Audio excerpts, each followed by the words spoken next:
सोलापूर शहरात गेल्या 2-3 दिवसापासून तापमानाचा पारा 41 अंशावर पोहोचला आहे. राज्यातील तापमानात मोठी वाढ झाली आहे. यामुळे उन्हाचा चटका वाढला आहे. राज्यातील अनेक शहरात तापमानाचा पारा वाढल्याने नागरिक हवालदिल झाले आहेत. हवामान खात्याने राज्यात आणखी वाढ होण्याचा अंदाज व्यक्त केला आहे. सोलापुरात गेल्या काही दिवसापासून तापमानाने 40चा टप्पा पार केला आहे. विदर्भासह मराठवाड्यात तापमान मोठ्या प्रमाणात वाढले आहे. राज्यातील तापमानाच्या तुलनेत यंदा सोलापूर ही आघाडी दिसते. बुधवारी सोलापूर हवामान खात्याकडे नोंद 41.3 अंश इतकी नोंद झाली आहे. यंदाच्या तापमानात नियमित तापमानापेक्षा 2 अंशाने वाढण्याची शक्यता वर्तवण्यात आली.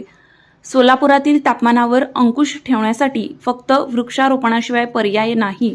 Shri Markandey butterfly garden Montessori English medium school play group ते 4थी पर्यंत सीबीएसई पॅटर्नच्या शिक्षणासाठी आजच प्रवेश घ्या.